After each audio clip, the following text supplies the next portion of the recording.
미군 부대에서 청소부를 하던 한국인 여성이 미군 특수부대 델타포스 남성들에게 무시를 당하게 되고 총을 쏘면 상금을 주겠다는 그들의 도발에 숨겨왔던 그녀의 사격 기술과 UDT 출신의 이력을 보여주면서 그들에게 참교육을 하는 이야기입니다. 구독과 좋아요를 해주시면 더 좋은 사연으로 보답하겠습니다. 캘리포니아의 태양은 저주처럼 내리쬐었다. 그 아래 샌디에이고 코로나도 해군 상륙기지는 거대한 강철의 섬처럼 빛나고 있었다. 태평양의 짜디짠 내음과 뜨거운 아스팔트 냄새, 그리고 간헐적으로 고막을 찢는 총성이 뒤섞여 이곳이 평범한 세상과 격리된 약육강식의 왕국임을 증명했다. 이곳은 미 해군 네이비 실네이비 SEAL의 심장부, 인간 병기가 제조되고 단련되는 지상 최강의 용광로였다. 그 용광로의 가장 뜨겁고 시끄러운 곳, 크라켄 사격장의 한쪽 끝에서 윤서아는 그림자처럼 움직였다. 그녀의 손에 들린 것은 전장의 포식자라 불리는 저격 소총이 아니었다.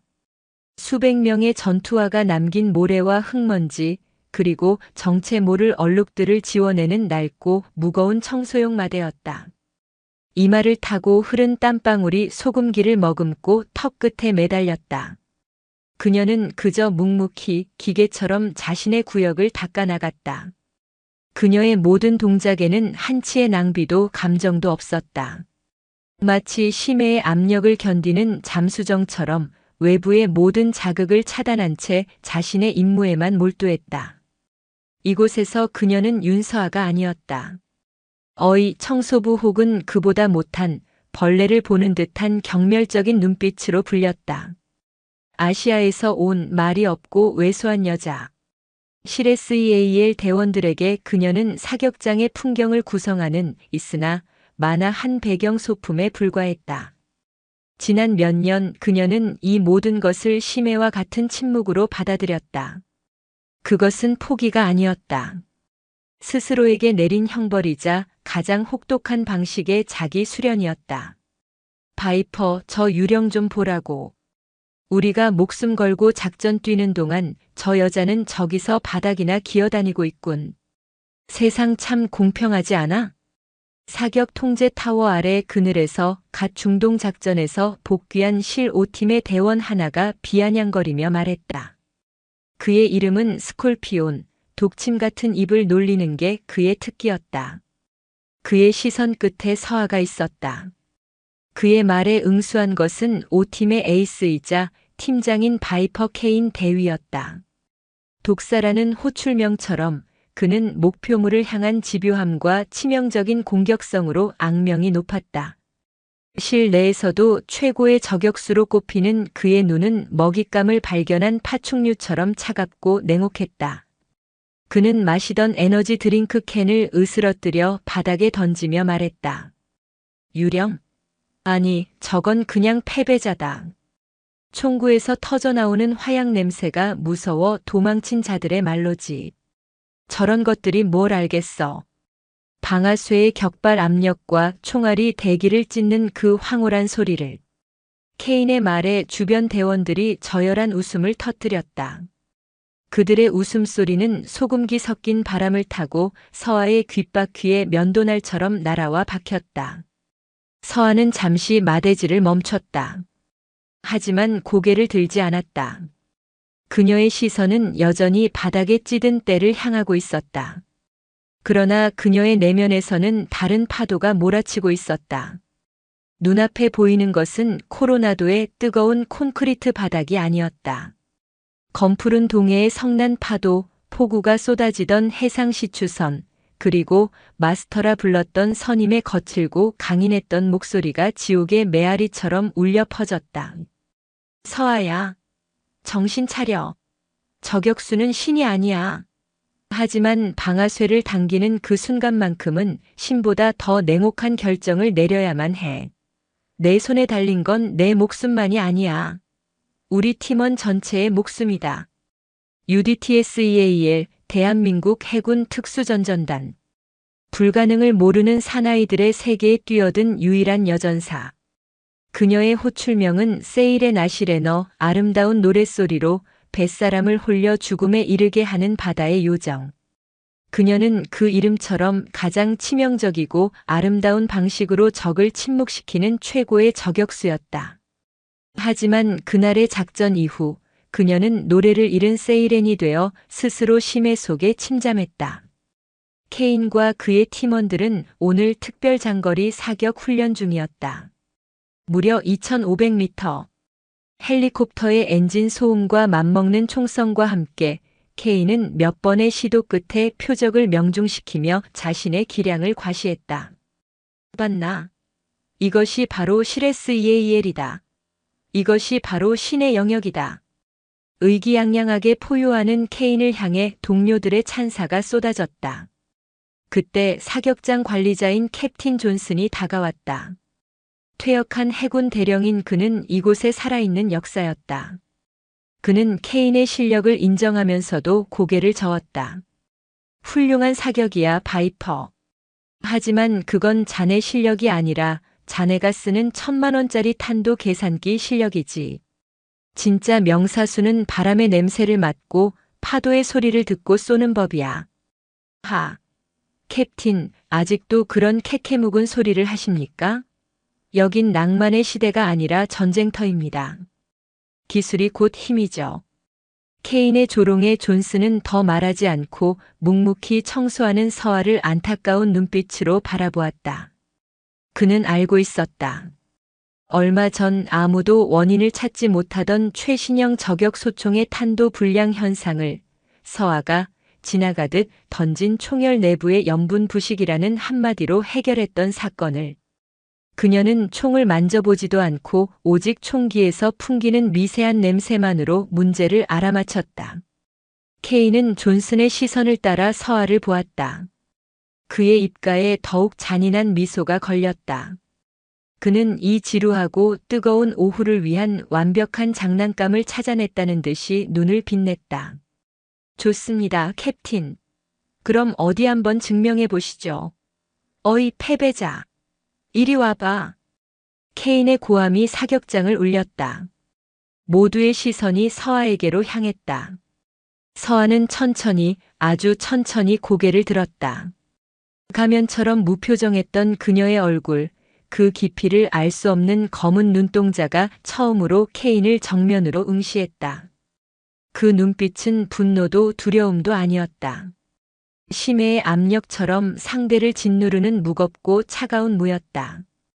케인은 순간 숨이 턱 막혔지만 더 큰 소리로 그녀를 윽박질렀다. 귀 먹었나? 내 놈에게 말하고 있다. 서아는 마대를 벽에 기대어 놓고 그에게로 걸어갔다. 그녀의 발걸음은 조용했지만 땅이 아니라 거대한 군함의 갑판 위를 걷는 듯 흔들림이 없었다. 케인은 자신의 발치에 놓인 네이비실의 자부심과도 같은 바렛 M107A1 대물 저격 소총을 가리켰다. 내년 같은 겁쟁이가 이런 물건을 본 적이나 있을까? 서아는 대답 대신 소총이 아닌 케인의 눈을 꿰뚫어 볼 듯이 쳐다보았다. 그 시선에 담긴 무언가에 기분이 상한 케인은 더욱 악에 받쳐 소리쳤다. 좋아, 이 몸이 자비롭게 기회를 주지. 저기 4,000m 거리에 특별 표적을 세우라고 하겠다. 인간의 한계를 아득히 뛰어넘는 거리, 신조차 성공을 장담 못하는 거리다. 내가 저걸로 그 표적을 마친다면 내가 이번 작전에서 받은 전투 수당 전부 20만 달러를 주지. 어때? 평생 청소나 하며 살 내 인생을 바꿀 수 있는 돈이다. 사격장은 경악과 폭소로 뒤섞였다. 4,000m. 케인 자신도 단 한 번도 시도해 본 적 없는 그야말로 불가능의 영역이었다. 이것은 제한이 아니라 공개적인 처형 선고였다. 모두가 그녀가 울며 빌거나 혹은 총의 무게조차 이기지 못하고 낮아빠질 것이라 예상했다. 존슨 대령이 분노하며 그를 막아섰다. 케인, 당장 그만두지 못하나. 이건 군인의 명예를 더럽히는 짓이다. 명예. 명예는 승리자의 것입니다, 캡틴. 케인은 존슨을 무시하고 서아의 턱을 잡고 자신을 보게 하려 했다. 하지만 그의 손이 닿기 직전 서아가 먼저 입을 열었다. 그녀의 목소리는 얼음장처럼 차갑고 단단했다. 필요 없습니다. 그 돈.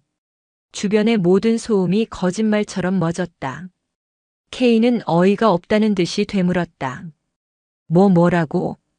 서아는 처음으로 시선을 내려 그의 소총을 보았다가 다시 그의 눈을 보며 말했다. 그 더러운 돈은 필요 없습니다. 대신 조건을 걸겠습니다.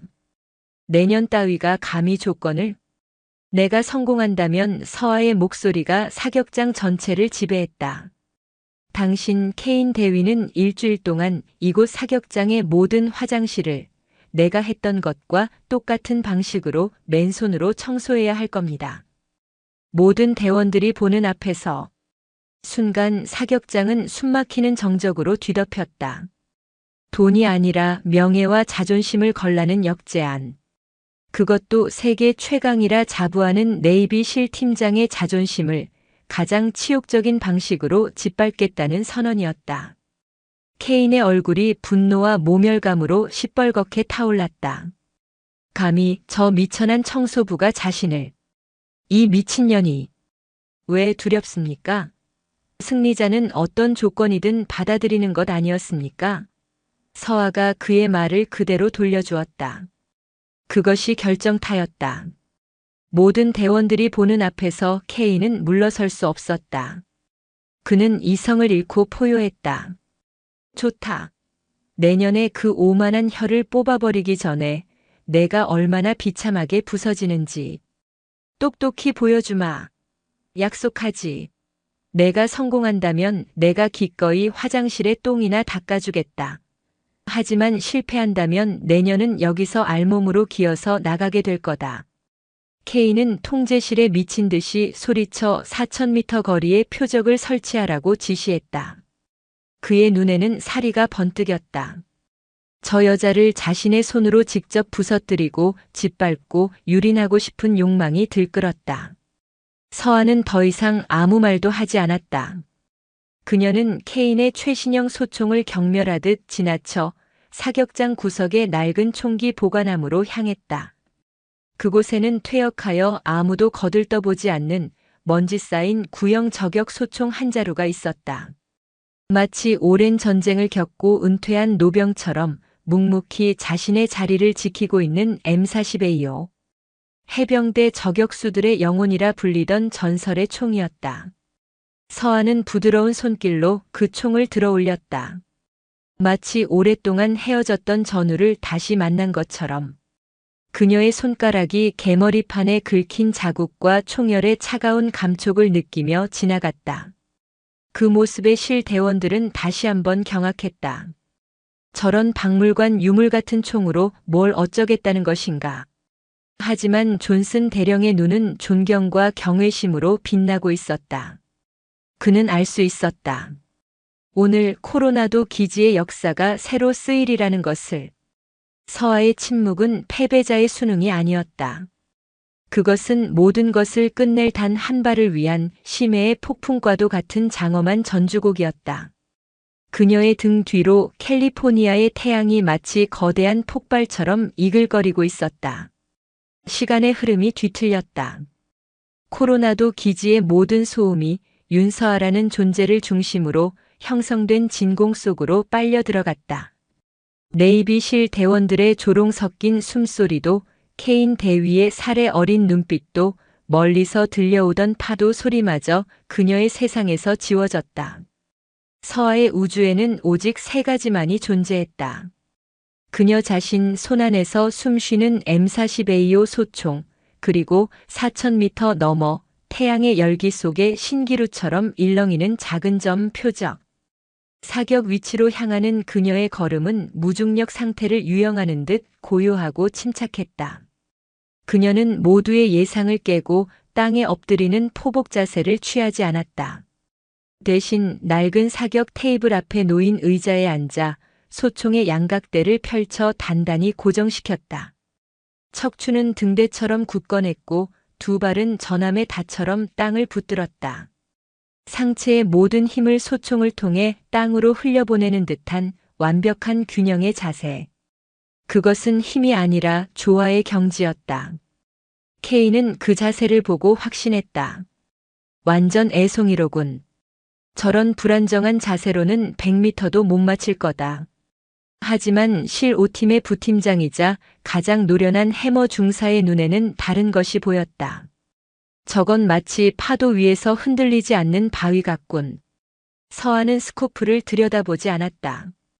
그녀는 조용히 눈을 감았다. 순간 그녀의 모든 감각이 폭발적으로 확장되었다. 뺨을 스치는 바람결 속에 섞인 미세한 소금 입자의 농도, 대지를 달구는 태양열이, 공기를 밀어 올리는 압력, 그리고 멀리서 다가오는 파도가 해안에 부딪히며 만들어내는 저주파의 진동. 그녀는 동해의 작은 섬에서 자랐던 어린 시절을 떠올렸다. 그녀의 스승이자 할아버지의 전우였던 강철 마스터. UDT의 전설적인 존재였던 그는 어린 서아에게 사격술이 아닌 파도를 읽는 법을 먼저 가르쳤다. 서아야, 바람은 그냥 공기의 흐름이 아니다. 바다의 숨결이다. 대양이 들이쉬고 내쉬는 거대한 생명의 리듬이지. 저 멀리 수평선에서 밀려오는 너울의 모양으로 바람의 힘을 읽고 파도 소리의 높낮이로 공기의 밀도를 느껴라. 첨단 장비가 보여주는 숫자는 죽은 정보다. 살아있는 바다와 대화할 수 있어야 진짜 명사수다. UDT 시절 혹독한 해상 저격 훈련. 망망대해의 작은 보트 위에서 성난 파도와 싸우며 수 킬로미터 밖의 목표물을 맞춰야 했던 시간대. 동료들은 흔들리는 배 위에서도 미동 없이 목표를 맞히는 그녀를 세이레나 혹은 바다의 마녀라고 불렀다. 그것은 재능이 아니었다. 수만 번의 파도와 바람을 온몸으로 맞으며 체득한 자연과의 교감이었다. 눈을 뜬 서아의 시선은 표적이 아닌 표적으로 향하는 4,000m의 공간 그 자체를 향하고 있었다. 그녀의 눈에는 보이지 않는 대기의 흐름이 마치 여러 갈래의 해류처럼 보였다.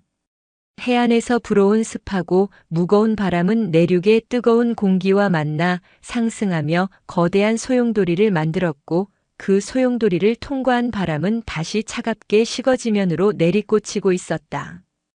그것은 하나의 바람이 아니었다. 최소 5개의 변칙적인 기류가 서로를 밀고 당기며 만들어내는 혼돈의 교향곡. 케인이 사용했던 최첨단 장비로는 결코 읽어낼 수 없는 살아있는 자연의 변덕이었다. 대체 뭘 꾸물거리는 거야? 쏠 거면 빨리 쏴. 케인의 인내심이 바닥을 드러냈다. 서한은 비로소 스코프에 눈을 가져갔다. 낡은 M40AO의 스코프는 케인의 것과 비교하면 반딧불처럼 초라했다. 그녀는 조준 다이얼을 돌리기 시작했다. 딸깍딸깍 그 소리는 마치 초침 소리처럼 모두의 심장을 조였다. 그녀는 상하좌우 조준점을 상식을 파괴하는 수준으로 조정했다. 표적은 스코프의 정중앙이 아닌 아득하게 왼쪽 하단 구석에 먼지처럼 걸려 있었다. 그것을 본 스콜피온이 경악하며 외쳤다. 미쳤어. 저렇게 쏘면 총알은 아예 반대 방향으로 날아갈 거다. 총의 기본 원리도 모르는군. 하지만 존슨 대령의 표정은 경외감으로 굳어지고 있었다. 그는 깨달았다. 서아가 조준하는 것은 표적이 아니라는 것을. 그녀는 총알이 날아가며 거쳐야 할 대기의 급류 어딘가를 조준하고 있었다. 총알이 그 보이지 않는 파도를 타고 서핑하듯 날아가 마지막 순간에 표적에 도착하도록 모든 변수를 역산하여 천물기를 트고 있는 것이었다. 그것은 인간의 계산 능력을 초월한 거의 예지에 가까운 감각의 영역이었다. 서아의 손가락이 방아쇠에 내려앉았다. 그녀의 호흡이 느려지고 심장 박동이 심해처럼 고요해졌다. 숨을 들이마시고 내쉬고 다시 들이마신 후 멈췄다. 온 세상이 정지했다. 그 절대적인 정지의 순간 그녀의 피부가 미세한 압력의 변화를 감지했다. 2000m 지점에서 뜨거운 공기와 차가운 공기가 부딪히며 만들어내는 찰나의 정체 현상. 지금이다. 쾅. M40A5의 총성은 케인의 바렛 소총처럼 요란하지 않았다. 하지만 더 깊고 더 무겁게 대지를 울렸다.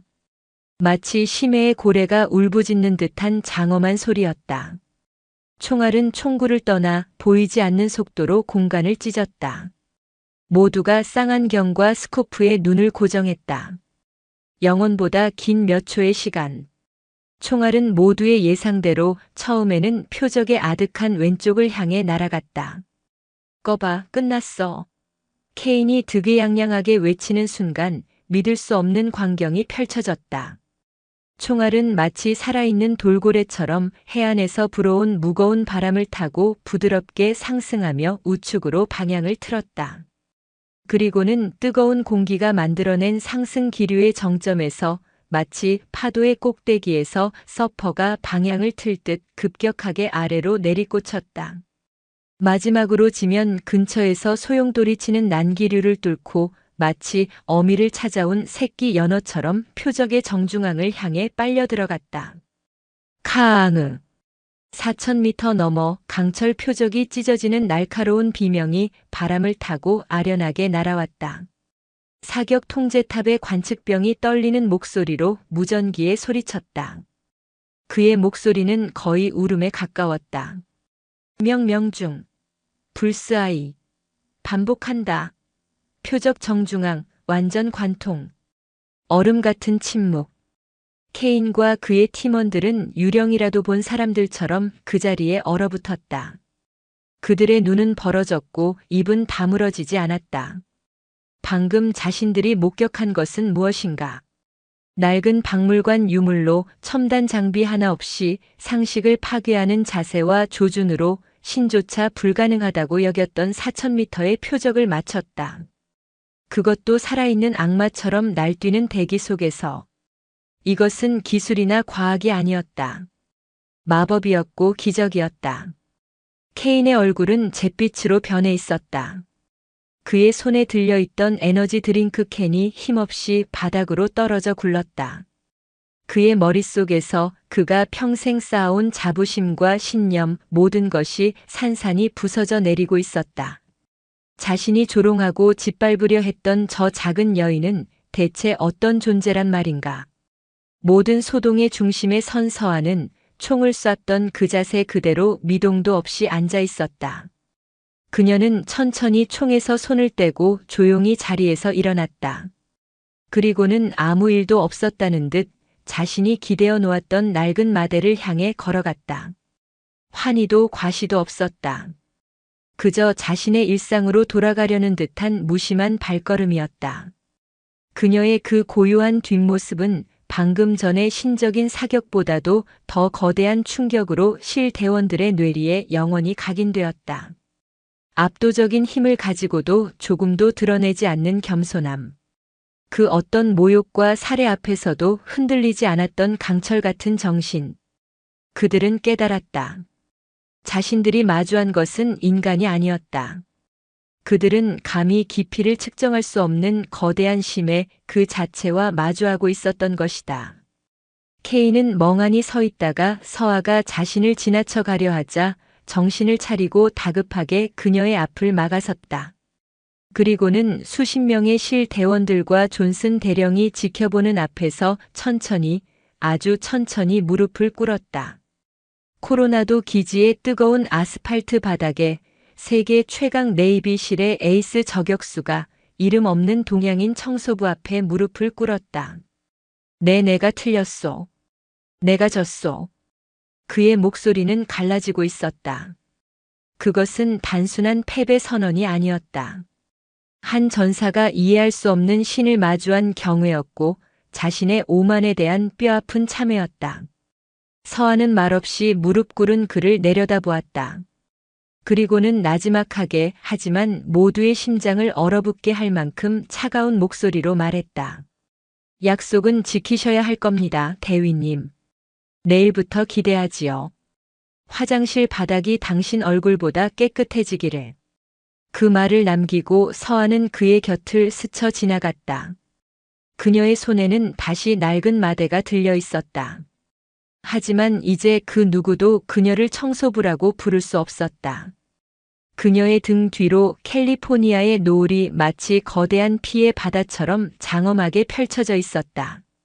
태양이 태평양 너머로 침몰하고 코로나도 기지에 푸른 어둠이 내렸다. 사격장의 광기는 썰물처럼 빠져나갔고 그 자리에는 파도 소리와 서늘한 바닷바람만이 남았다. 서한은 기지 외곽 비전 투요원들을 위한 낡고 허름한 숙소로 돌아왔다. 침대와 책상, 작은 옷장뿐인 방. 하지만 그곳은 먼지 한 톨 없이 정갈했다. 그녀의 내면을 비추는 거울 같은 공간이었다. 뜨거운 물로 온몸의 소금기를 씻어낸 그녀는 낡은 티셔츠 차림으로 책상 앞에 앉았다. 서랍 가장 깊은 곳, 그녀의 비밀이 잠들어 있는 낡은 철제 상자를 꺼냈다. 상자 안에는 빛바랜 UDT 휘장과 해군 특수전전단 수료식 날 찍은 단체 사진, 그리고 결코 열어보고 싶지 않은 그날의 작전 보고서 사본이 들어있었다. 사진 속 검게 그을린 수십 명의 사내들 사이에서 앳된 얼굴의 서아가 유일하게 환하게 웃고 있었다. 사진 속 웃고 있는 자신을 보자 참았던 감정이 파도처럼 밀려왔다. 기억의 심해가 그녀를 다시 과거의 그날 지옥의 한가운데로 끌고 들어갔다. 그녀는 UDT의 살아있는 전설, 강철 마스터의 손에 의해 길러진 전사였다. 마스터는 어린 시절 부모님을 잃은 그녀에게 아버지이자 스승이었다. 그는 그녀에게 총을 쥐어주기 전에 맨몸으로 성난 파도를 이기는 법부터 가르쳤다. 바다를 이기려 들지 마라, 서아야. 바다와 하나가 되어라. 분노를 버리고 공포를 내려놓고 파도의 리듬에 내 몸을 맡겨라. 저격도 똑같다. 목표물을 부수려 들지 마라. 너와 목표물 사이의 공간, 그 공간을 지배하는 바람과 빛, 그 모든 것과 하나가 되는 거다. 마스터의 가르침 아래 그녀는 UDT 역사상 전무후무한 여성 저격수 세이레나로 태어났다. 그녀는 단순한 저격수가 아니었다. 바다의 딸이자 바람의 주인이었다. 하지만 그 모든 자부심과 명예는 그날의 작전으로 산산조각 났다. 동남아시아 해상, 폭풍우가 몰아치는 밤. 해적들에게 피랍된 시추선 포세이돈의 인질 구출 작전. 서하는 팀의 눈이 되어 150m 높이의 크레인 꼭대기에서 팀원들의 진로를 확보하는 임무를 맡고 있었다. 빗줄기는 칼날처럼 날아와 뺨을 때렸고 강풍의 크레인은 당장이라도 무너질 듯 비명을 질렀다. 최악의 조건이었지만 그녀의 심장은 고요했다. 작전은 순조로웠다. 하지만 해적들이 최후의 발악으로 인질들을 조종실에 몰아넣고 그중 어린아이 하나를 인간 방패로 내세웠다. 아이의 머리에 총구를 겨눈 해적 두목을 제거해야 했다. 거리는 200m. 흔들리는 크레인 위에서 폭우와 강풍을 뚫고 아이의 머리카락 한 올도 스치지 않고 해적의 눈을 꿰뚫어야 하는 신의 영역에 가까운 사격. 쏴, 세이레나. 쏴. 팀장이자 그녀의 목숨과도 같았던 불칸의 절규가 무전기를 찢었다. 그녀는 스코프 안에서 공포에 질려 떠는 아이의 눈을 보았다. 그 순간 아이의 얼굴 위로 생명을 소중히 여겨야 한다던 마스터의 얼굴이 겹쳐졌다. 쏠 수 없었다. 아니, 쏘지 않았다. 그녀의 신념이 방아쇠를 당기려는 손가락을 붙들었다. 그 찰나의 망설임. 그것이 모든 것을 끝냈다. 해적 두목은 미친 듯이 총을 난사했고 그 총탄에 불칸이 가슴을 맞고 쓰러졌다. 결국 작전은 다른 팀원들의 활약으로 성공했지만 불칸은 과다출혈로 그녀의 눈앞에서 숨을 거두었다. 그의 마지막 눈빛은 그녀를 원망하는 대신 괜찮다고 말하고 있었다. 그래서 서하는 더 고통스러웠다. 귀국 후 그녀는 영웅이 되었지만 스스로는 살인자라고 생각했다. 자신의 신념이 동료를 죽였다는 죄책감이 심해의 수압처럼 그녀의 영혼을 짓눌렀다. 그녀는 더 이상 총을 들 수 없었다. 총을 들 때마다 불칸의 마지막 눈빛과 아이의 겁에 질린 얼굴이 떠올랐다. 결국 그녀는 조용히 군복을 벗고 가장 치욕적인 방식으로 자신을 벌하기 위해 네이비실의 심장부 코로나도로 와서 청소부가 된 것이었다. 상자 속 작전 보고서를 움켜쥔 그녀의 손이 분노와 슬픔으로 하얗게 떨렸다. 오늘 낮 케인 앞에서 방아쇠를 당긴 것은 오만함에 대한 응징이 아니었다. 그것은 과거의 자신을 향한 절규였다. 나는 아직 죽지 않았어. 내 안의 괴물은 아직 살아있어. 그녀는 상자를 닫고 자리에서 일어섰다. 그리고 창밖을 바라보았다. 코로나도의 밤바다는 도시의 불빛을 받아 검푸르게 빛나고 있었다. 저 바다가 그녀의 고향이자 그녀의 무덤이었다. 그녀의 마음속에서 폭풍이 휘몰아치고 있을 때 방문을 두드리는 소리가 들렸다. 문 밖에는 실 5팀의 지휘관 아이언 월러스 소령과 고개를 숙인 케인 대위가 서 있었다. 월러스 소령은 강철이라는 별명처럼 감정을 드러내지 않는 얼굴로 말했다. 윤서아 씨, 당신에 대해 군 기록을 조회해봤소. 하지만 아무것도 나오지 않더군. 당신의 오늘 사격은 평범한 사람이 할 수 있는 게 아니오. 당신의 정체가 무엇이든 묻지 않겠소. 대신 당신의 힘이 필요하오. 서아가 의아한 눈으로 그를 바라보자 월러스 소령은 단호하게 말을 이었다. 우리에게 당신의 바다를 가르쳐 주시오. 월러스 소령의 제안은 폭풍우 속에서 발사된 조명탄과 같았다. 우리에게 당신의 바다를 가르쳐 주시오. 그 말은 코로나도 기지의 모든 공기를 삼켜버렸다. 그 자리에 있던 모든 네이비실 대원들이 방금 전까지 경멸에 맞지 않았던 청소부와 그들의 지휘관을 번갈아 보며 숨을 죽였다. 이 비현실적인 상황의 중심에서 서아의 표정은 얼어붙은 동의 바다처럼 싸늘했다. 변화의 기쁨이 아니라 자신의 상처를 헤집는 불쾌함이 그녀를 지배했다. 자격이 없습니다. 서아의 대답은 면도날처럼 날카롭고 단호했다. 당신들을 가르칠 자격도 이유도. 그녀의 거절에 월러스 소령의 강철 같던 표정에 처음으로 미세한 균열이 생겼다. 무릎을 꿇고 있던 케인은 망치로 뒤통수를 맞은 듯한 표정이었다. 그는 서아가 당연히 이 영광스러운 제안을 받아들일 것이라 생각했다. 자신의 압도적인 힘을 증명하고 모두의 존경을 한 몸에 받는 교관이 될 기회를 거부할 리 없다고. 월러스는 침착함을 유지하며 물었다. 이유를 들어도 되겠소, 윤서아 씨? 당신의 능력은 우리 군 전체의 자산이 될 수 있소.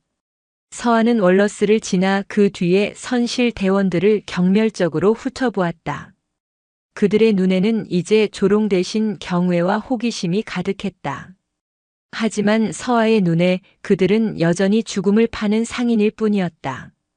저는 생명과 하나가 되는 법을 배웠습니다. 당신들은 죽음과 하나가 되는 법을 배운 자들입니다. 우리의 길은 처음부터 달랐고 앞으로도 영원히 만날 수 없습니다. 그 말은 네이비실의 자부심에 정면으로 내리꽂는 독침이었다. 그들은 자신들의 임무가 국가와 자유, 그리고 무고한 이들을 지키는 숭고한 희생이라고 믿었다. 하지만 서아는 그들의 모든 신념을 죽음이라는 한 단어로 규정하고 모독했다. 케인이 참지 못하고 벌떡 일어섰다. 아니, 그건 당신의 오만일 뿐이야. 우리는 당신이 생각하는 그런 파괴자가 아니란 말이오. 우리의 힘은 질서를 지키기 위해 존재해. 그 질서를 위해 얼마나 많은 피를 봐야 합니까? 서아가 얼음처럼 차갑게 반문했다. 그녀의 시선이 케인의 심장을 꿰뚫었다. 케인 대위, 당신은 오늘 4,000m의 강철을 꿰뚫고 포효했지. 만약 그것이 살아있는 심장이었다면 당신은 똑같이 기뻐하며 포효했을까? 당신의 손가락이 당기는 그 쇠붙이가 한 사람의 우주를 파괴하는 일이라는 걸 단 한 번이라도 생각해 본 적 있나? 케인은 할 말을 잃었다. 서아의 질문은 그의 영혼 가장 깊은 곳, 그가 애써 외면해왔던 군인이라는 존재의 원죄를 후벼 팠다. 그는 언제나 어떻게 마칠 것인가에만 미쳐 있었다. 그 결과가 무엇인지에 대해서는 생각하지 않으려 했다. 감정은 사치이고 고뇌는 약점이라고 스스로를 속여왔다. 하지만 서아의 그 심에 같은 눈동자 앞에서 그의 모든 갑옷은 녹슨 쇠붙이처럼 부서져 내렸다. 저는 이곳에 속죄하기 위해 왔습니다.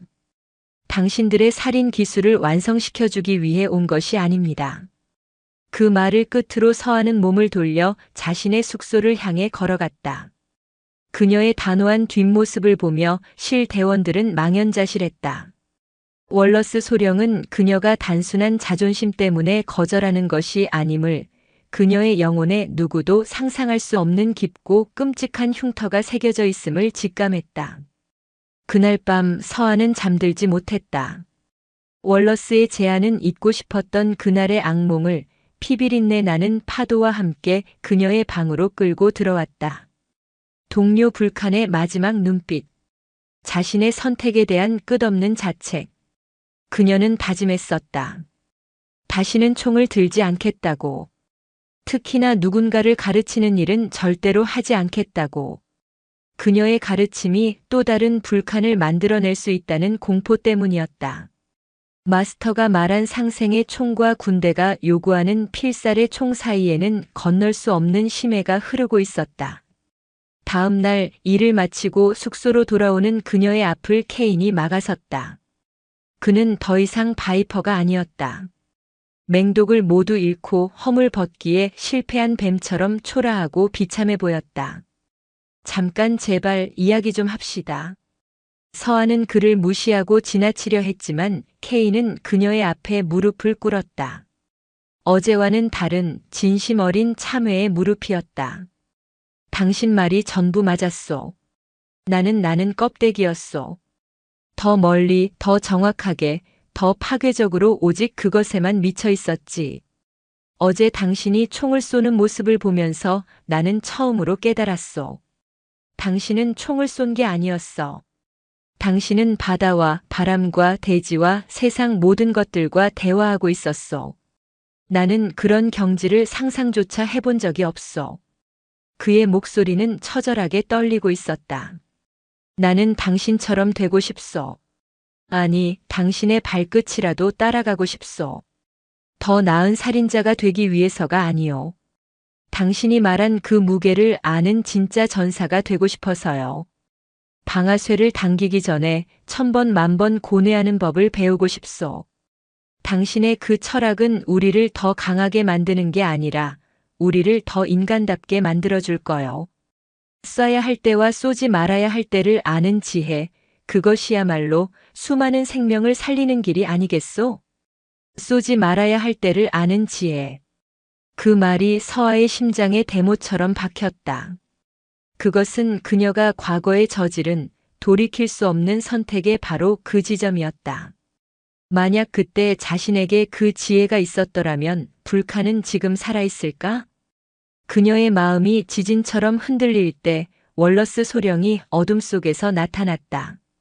그는 처음부터 두 사람의 대화를 지켜보고 있었다. 윤서아 씨, 당신의 과거를 조사했소. 대한민국 해군 특수전전단 호출명 세이레나. 동해 해상시추선 포세이돈 인질 구출 작전에 숨겨진 영웅. 하지만 그 작전에서 팀장 불칸을 잃고 자의로 전역.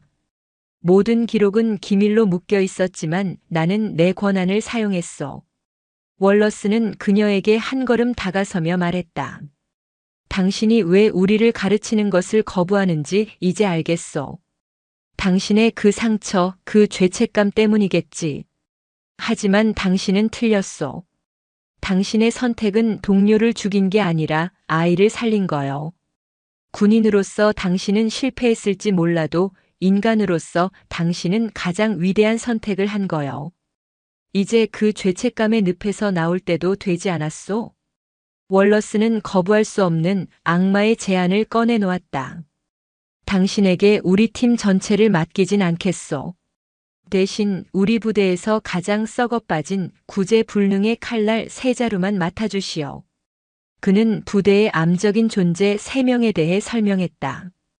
첫 번째는 울버린 잭스. 통제 불능의 공격성을 가진 광전사. 그의 손에 들린 총은 아군과 적군을 구분하지 못했다. 두 번째는 고스트 라미레즈. 가상 훈련에서는 천재지만 실전에서는 공황장애로 얼어붙는 겁쟁이. 마지막은 오라클 김. 한국계로 모든 것을 데이터와 확률로만 분석하다 결정적인 순간을 놓치는 기계주의자. 이 세 명은 재능은 있지만 지금 상태로는 전장에서 독이 될 뿐이요. 수많은 교관들이 두 손 두 발 다 들었소. 이들을 폐기 처분하기 직전이란 말이요. 월러스의 눈이 번뜩였다. 당신에게 이 세계에 부서진 칼날을 주겠소. 딱 3주. 그 시간 안에 이들을 사람 굿이라는 전사로 되돌려 놓으시오. 만약 당신이 성공한다면 미 해군과 대한민국 해군의 이름으로 동해에 강철 마스터 불칸 전술 심리전 센터를 건립하겠소. 당신의 스승과 당신의 동료를 기리는 공식 기관이요. 그곳에서 당신의 철학을 가르치시오. 사람을 죽이는 기술이 아니라 사람을 살리는 지혜를. 서아의 심장이 폭발할 듯이 뛰었다. 마스터의 가르침을 잇는 것, 그리고 불칸의 죽음을 의미 있는 것으로 만드는 것. 그녀가 이곳에 와서 자신을 학대하며 꿈꿔왔던 단 두 가지 목표. 그 두 가지가 하나의 길 위에서 만난 것이다. 이것은 거래가 아니었다. 운명이었다. 잭스 라미레즈 김. 통제 불능, 공포, 기계적 분석. 그것은 과거 그녀가 가졌던 마음의 병이기도 했다. 그들을 구원하는 것은 곧 과거의 자신과 화해하고 불칸의 영혼 앞에 떳떳하게 서는 길이었다. 마스터 불칸 보고 있나요? 이게 당신들이 내게 제시하는 길인가요? 내가 지고 가야 할 운명인가요? 길고 긴 침묵 끝에 서아가 마침내 입을 열었다. 그녀의 목소리는 차가웠지만 그 안에는 뜨거운 용암 같은 결의가 흐르고 있었다. 그들의 계급장과 소총을 모두 회수하십시오. 제가 허락하기 전까지는 그들은 더 이상 네이비실이 아닙니다. 그냥 인간입니다. 그것은 수락이었다. 월러스 소령의 얼굴에 처음으로 희미한 미소가 번졌다. 케이는 주먹을 불끈 쥐며 자신의 스승이 될 여자를 경외의 눈으로 바라보았다. 물론이요. 오늘부터 당신은 청소부가 아니요. 당신은 이 부대의 운명을 책임질 유일한 마스터 교관이요. 그날 밤 서아는 처음으로 악몽을 꾸지 않았다. 그녀의 영혼을 짓누르던 심해의 수압이 사라지고 그 자리에 새로운 해류가 흐르기 시작했다. 희망이라는 이름의 해류. 그녀는 이제 어두운 심해에서 벗어나 가장 성난 파도를 향해 정면으로 나아갈 것이다. 윤서아, 그녀의 두 번째 전쟁이 코로나도에서 막 시작되고 있었다. 다음 날 새벽 해가 뜨기 전에 푸른 어둠 속에서 서아는 코로나도 기지에서 가장 악명 높은 파도가 몰아치는 악마의 아가리 해변에 서 있었다. 그녀의 앞에는 잭스 라미레즈, 김 3명의 네이비실 대원들이 서 있었다. 그들의 표정에는 최고 등급의 오만함과 자신들을 나락으로 떨어뜨린 이 동양인 여성에 대한 노골적인 적개심이 뒤섞여 있었다. 좋다 주목. 월러스 소령이 그들 앞에 섰다. 오늘부터 3주간 너희들의 목숨은 전적으로 윤 교관에게 달렸다. 그녀의 말은 신의 계시이고 그녀의 명령은 절대적이다. 불복종은 즉결 처분으로 간주한다. 알겠나? 예, 알겠습니다. 3명의 대답은 기계적이었고 그 안에는 칼날 같은 반감이 서려 있었다. 월러스와 케인이 사라지자 해변에는 부서지는 파도 소리와 4사람 사이에 얼어붙은 침묵만이 남았다. 울버린 잭스가 참지 못하고 먼저 포효했다. 그의 목소리는 근육처럼 우락부락했다. 그래서 훈련 계획이 뭡니까? 총은 언제 돌려주는 겁니까? 아니면 우리더러 저 파도랑 레슬링이라도 하라는 겁니까? 서아는 대답 대신 그들을 향해 손가락으로 거칠게 부서지는 파도를 가리켰다. 오늘 너희의 첫 훈련이다. 저 안으로 들어가. 뭐라고요? 라미레즈의 얼굴이 새하얗게 질렸다.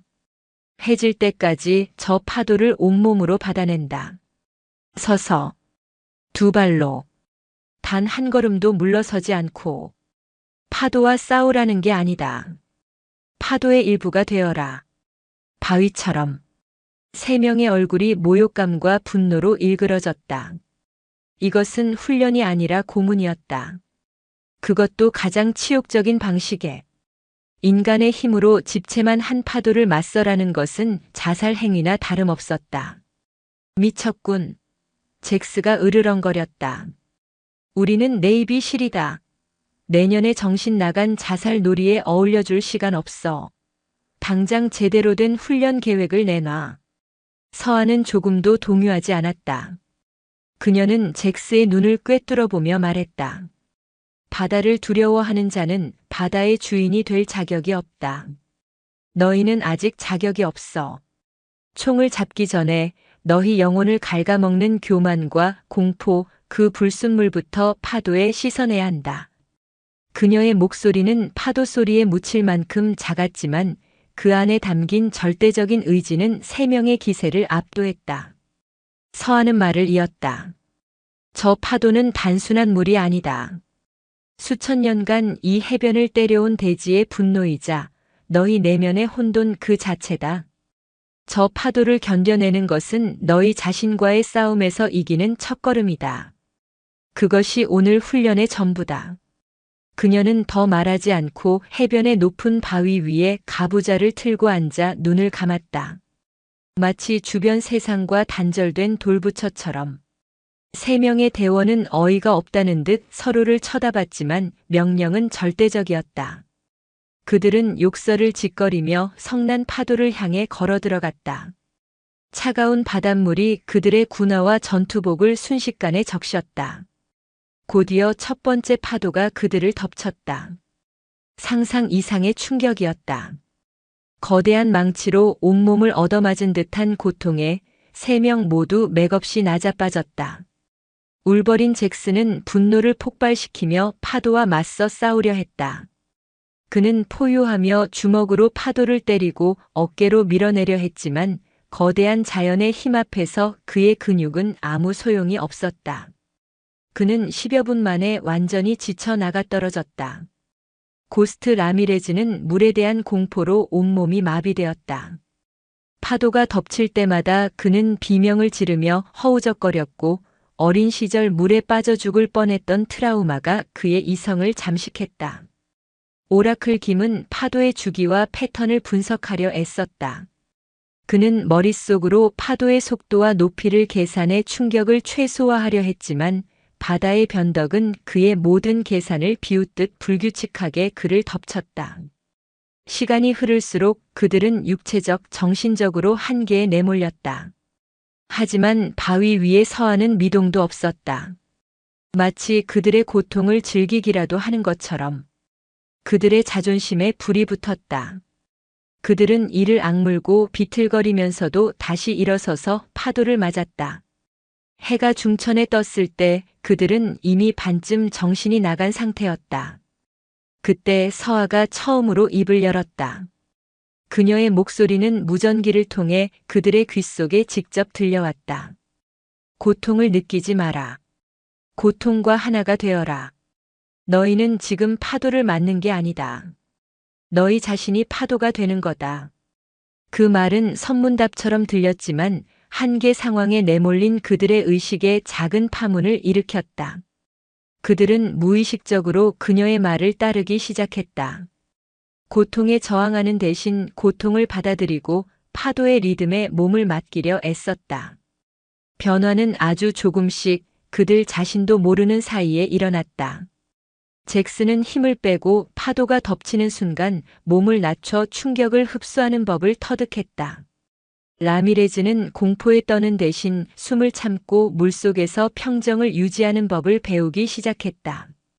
김은 계산을 포기하고 파도가 오기 직전에 미세한 물의 흐름 변화를 느끼는데 집중했다. 해질 무렵 그들은 더 이상 인간처럼 보이지 않았다. 그들은 해변의 일부 파도에 씻기는 바위처럼 보였다. 그때 모든 것을 끝낼 듯한 거대한 이안 유로그 웨이브가 그들을 덮쳤다. 다른 파도들의 2배는 좋게 되는 진짜 악마의 아가리였다. 위험해. 헬기에서 상황을 지켜보던 켈러가 비명을 질렀다. 죽음의 공포가 그들을 덮치는 순간 기적이 일어났다. 3명은 약속이라도 한 듯 동시에 같은 동작을 취했다. 그들은 등을 맞대고 삼각형 대형을 만들어 서로를 지지했다. 잭스가 가장 앞에서 파도의 충격을 온몸으로 받아냈고 라미레즈와 김이 뒤에서 그를 버텨주었다. 거대한 파도가 그들을 집어삼켰지만 그들은 흩어지지 않았다. 그들은 하나의 바위가 되어 악마의 아가리 속에서 살아남았다. 파도가 지나간 후 3명은 해변에 쓰러져 있었다. 온몸은 상처투성이었지만 그들의 눈빛은 이전과 달랐다. 서로를 바라보는 눈에는 경멸이나 경쟁심 대신 함께 죽음의 문턱을 넘은 전우애가 싹트고 있었다. 그리고 그들의 시선은 바위 위의 서아에게로 향했다. 그 눈에는 증오와 함께 감히 이해할 수 없는 존재에 대한 원초적인 경외감이 담겨 있었다. 서아는 바위에서 내려와 그들에게 다가왔다. 그리고는 나지막하게 말했다. 오늘 너희는 바다에게 첫 인사를 했다. 내일부터는 바다와 대화하는 법을 배우게 될 거다. 그녀의 밀물의 교실은 이제 막 시작되었을 뿐이었다. 파도와의 사투가 끝난 후 서아의 훈련은 더욱 기이하고 잔혹해졌다. 그녀는 제자들을 사격장이 아닌 코로나도 기지에서도 가장 후미지고 버려진 폐선박 처리장으로 이끌었다. 수십 척의 퇴역한 군함들이 붉은 녹물을 흘리며 죽음을 기다리는 거대한 강철의 무덤이었다. 오늘부터 너희의 새로운 훈련장이다. 서아는 그들에게 방독면과 작업 도구를 던져주었다. 이곳의 모든 녹을 제거한다. 쇠붙이가 아니라 너희의 영혼에 슬어있는 교만과 나태, 두려움의 녹을 벗겨내는 거다. 네이비실 최정예 대원들에게 내려진 2번째 임무는 녹 제거였다. 그들은 기가 막혔지만 이제 그녀의 명령에 토를 달지 않았다. 그들은 묵묵히 낡은 군함의 갑판에 달라붙어 그라인더와 샌더로 붉은 녹을 갈아내기 시작했다. 쇳가루와 페인트 분진이 비처럼 날리는 지옥 같은 환경 속에서 훈련은 며칠 밤낮으로 이어졌다. 서아는 그들에게 잠도 휴식도 거의 허락하지 않았다. 한계 상황 속에서 그들은 점차 변해가고 있었다. 광전사 잭스는 처음에는 분노를 폭발시키며 그라인더를 집어 던졌지만 끝없이 이어지는 단조로운 작업 속에서 점차 자신의 분노를 제어하는 법을 배웠다. 그의 손길은 거친 파괴에서 섬세하게 녹을 제거하는 장인의 손길로 변해갔다. 겁쟁이 라미레즈는 폐소 공포증을 유발하는 좁고 어두운 군함 내부에서 작업하며 자신의 트라우마와 정면으로 마주해야 했다. 그는 몇 번이고 뛰쳐나가고 싶었지만 그럴 때마다 스승의 차가운 눈빛과 마주해야 했다. 그는 이를 악물고 어둠 속에서 녹을 갈아내며 공포를 이겨내는 것이 아니라 공포와 함께하는 법을 터득했다. 기계주의자 김은 모든 것을 데이터로 환원하던 자신의 머리가 얼마나 쓸모없는지 깨달았다. 녹의 깊이와 부식의 패턴은 어떤 공식으로도 계산할 수 없었다. 그는 기계를 내려놓고 손끝의 감각과 직관의 의지에 가장 효율적으로 녹을 제거하는 방법을 찾아내기 시작했다. 일주일 후 거대한 구축함 한 척이 원래의 잿빛 강철색을 드러냈을 때 서아는 비로소 그들에게 다음 과제를 주었다. 이제 너희의 손으로 직접 무기를 만들어라. 그녀가 가리킨 곳은 폐선박에서 나온 고철 덤이었다. 그들은 자신들이 깎아낸 녹슨 강철 조각들을 이용해 원시적인 형태의 칼을 만들어야 했다. 대장간의 불도 정교한 도구도 없었다. 오직 돌과 망치 그리고 자신들의 맨손뿐이었다. 그것은 무기를 만드는 과정이 아니라 무기의 본질을 이해하는 과정이었다. 그들은 쇠를 두드리고 갈아내며 강철의 성질을 배우고 날카로움의 의미를 깨달았다. 며칠 후 그들의 손에는 투박하지만 날카로운 칼 세 자루가 들려 있었다. 자신들의 땀과 피 그리고 영혼이 담긴 첫 무기였다. 그제야 서한은 그들을 데리고 기지의 무기고로 향했다. 하지만 그녀가 그들에게 건넨 것은 최신형 소총이 아니었다. 무기고 가장 구석에 처박혀 있던 고장나고 분해된 채 버려진 고물 총기들이었다. 이것들을 되살려라. 너희가 만든 칼로 부품을 깎고 너희의 감각으로 문제를 찾아내라. 이 총들이 다시 숨 쉴 수 있게 만들어라. 그들은 지난 2주간의 훈련이 모두 이 순간을 위한 것이었음을 깨달았다. 그들은 더 이상 불평하지 않았다. 그들은 총과 대화하기 시작했다. 잭슨은 막힌 총열을 뚫으며 인내심을 배웠고 라미레즈는 불안정한 격발 장치를 수리하며 자신의 손에 대한 믿음을 얻었다. 김은 복잡한 부품들을 조립하며 기계의 논리가 아닌 생명의 조화를 이해했다. 마침내 3주의 마지막 날이 다가왔다. 그들의 손에는 자신들이 직접 되살린 낡았지만 완벽하게 작동하는 총 3자루가 들려 있었다. 서한은 그들을 데리고 깊은 밤의 바다로 나갔다. 최종 시험이었다. 그녀는 칠흑 같은 바다 위에 작은 등불 하나를 띄웠다. 그리고는 1000kg이 넘는 거대한 쇠사슬로 그들 3명의 몸을 하나로 묶어버렸다. 최종 시험이다. 지금부터 너희는 한 몸이다. 한 명이 움직이면 모두가 움직이고 한 명이 쓰러지면 모두가 가라앉는다. 저 등불을 향해 각자 단 한 발씩을 쏴서 3발의 총알이 등불의 같은 지점에 정확히 명중해야 한다. 그것은 불가능한 요구였다. 칠흑 같은 어둠 속에서 출렁이는 파도 위에서 3명의 몸이 쇠사슬로 묶인 채로 각기 다른 위치에서 쏜 총알이 한 점에 모이게 하라니. 이것은 신의 영역이었다. 할 수 없습니다. 라미레즈가 절망적으로 외쳤다. 너희는 할 수 있다. 서아의 목소리는 단호했다. 이제 너희는 3명이 아니다. 하나의 심장과 하나의 눈과 하나의 의지다. 눈으로 보지 마라. 귀로 듣지 마라. 오직 서로의 심장 박동과 호흡을 느껴라. 그리고 하나가 되어 방아쇠를 당겨라. 3명은 서로를 마주 보았다. 그리고는 말없이 고개를 끄덕였다. 그들은 눈을 감았다. 시각과 청각을 차단하고 오직 쇠사슬을 통해 전해져 오는 서로의 미세한 움직임과 심장 박동에 집중했다. 시간이 흘렀다. 그들은 점차 서로의 호흡이 하나가 되고 심장 박동이 같은 리듬으로 뛰는 것을 느꼈다. 그 순간 그들은 더 이상 잭스, 라미레즈, 김이 아니었다. 그들은 팀이라는 이름의 거대한 하나의 생명체였다. 잭슨이 먼저 총을 겨눴다. 그의 움직임이 쇠사슬을 통해 다른 2명에게 전달되었다. 라미레즈와 김은 그의 움직임에 맞춰 자신의 몸과 총구를 미세하게 조정했다. 그들은 아무 말도 하지 않았지만 서로가 무엇을 원하고 무엇을 느끼는지 완벽하게 알고 있었다. 마침내 3개의 총구가 어둠 속의 한 점을 향해 고정되었을 때 그들의 심장이 약속이라도 한 듯 동시에 멎었다. 탕!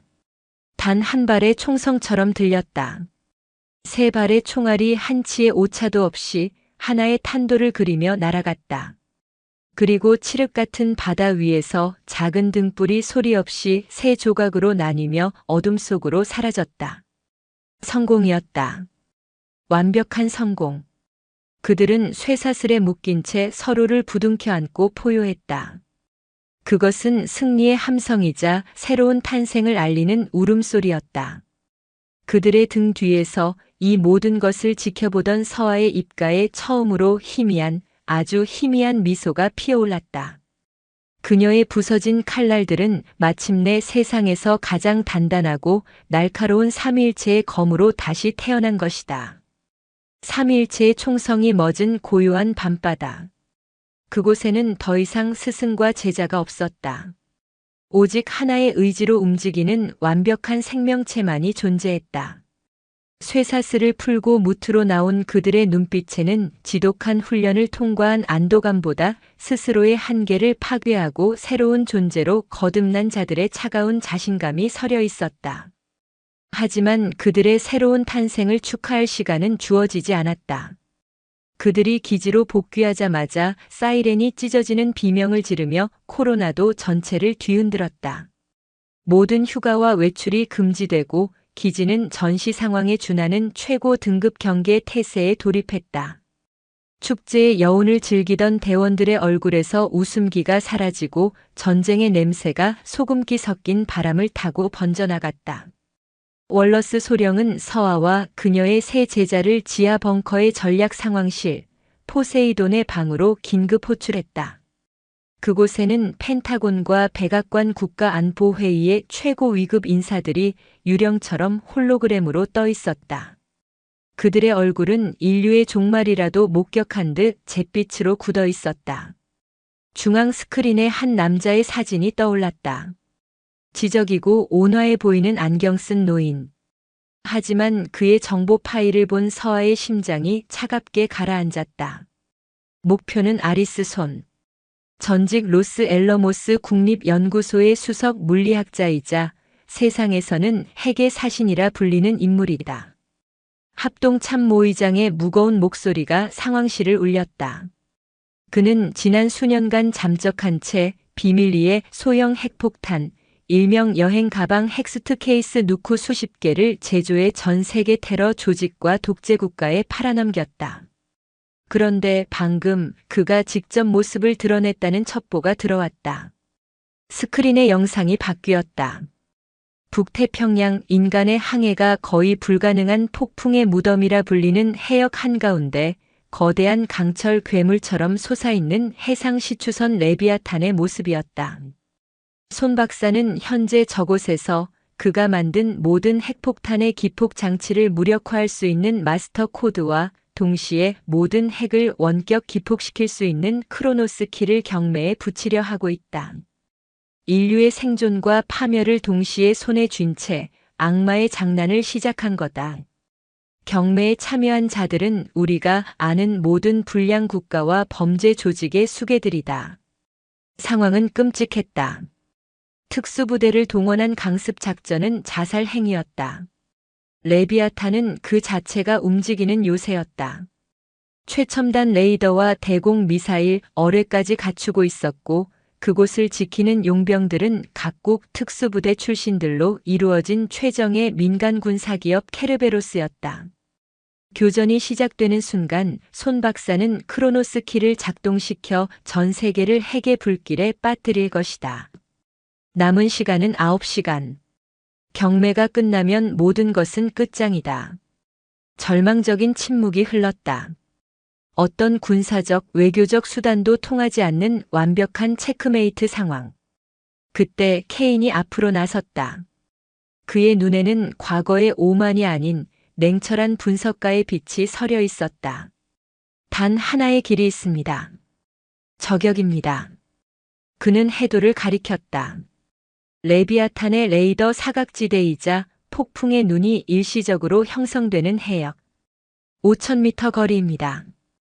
그곳에서 잠수함의 상부 구조물을 이용해 단 한 발로 목표를 제거하는 겁니다. 하지만 펜타곤의 기술 분석 총책임자가 코웃음을 쳤다. 불가능한 소리 마시오, 케인 대위. 5,000m 해상 저격? 인류 역사상 누구도 성공한 적 없는 영역이요. 더군다나 저곳은 지구상에서 가장 예측 불가능한 기류가 휘몰아치는 곳이요. 성공 확률? 제로에 수렴하오. 실패는 곧 전면전을 의미하고. 자네가 직접 쏜다면 확률이 얼마나 되지, 케인? 합참의장이 물었다. 케인은 잠시의 망설임도 없이 대답했다. 제가 쏘면 확률은 제로입니다. 저의 방식으로는 불가능합니다. 그는 고개를 돌려 방 한구석에서 조용히 상황을 지켜보던 서아를 바라보았다. 하지만 저분의 방식이라면 제로가 아닐 수도 있습니다. 상황실의 모든 시선이 홀로그램 속 최고위 인사들의 눈동자까지 일제히 서아에게로 향했다. 국방부 장관이 믿을 수 없다는 듯이 물었다. 월러스, 지금 제정신인가? 자네 부대의 청소부에게 인류의 운명을 맡기겠다는 건가? 그녀는 청소부가 아닙니다, 장관님. 월러스가 단호하게 말했다. 그녀는 바다 그 자체와 대화할 수 있는 유일한 사람입니다. 그녀는 신의 영역에 도전하는 게 아니라 신의 의지를 읽어내는 자입니다. 그 말에 서아의 뒤에 서 있던 잭스, 라미레즈, 김이 동시에 한 걸음 앞으로 나섰다. 그들의 모습은 이제 더 이상 부서진 칼날이 아니었다. 스승과 함께라면 지옥이라도 가겠다는 결의로 불타는 완벽하게 벼려진 강철의 전사들이었다. 서아는 고요했다. 그녀의 내면에서는 과거의 트라우마와 현재의 사명이 거대한 파도처럼 충돌하고 있었다. 불칸의 죽음. 아이를 살리기 위한 선택. 하지만 지금 그녀의 앞에는 수억 명의 아이들이 있었다. 그녀의 한 발에 수억 개의 우주가 달려 있었다. 이것은 선택의 문제가 아니었다. 운명이었다.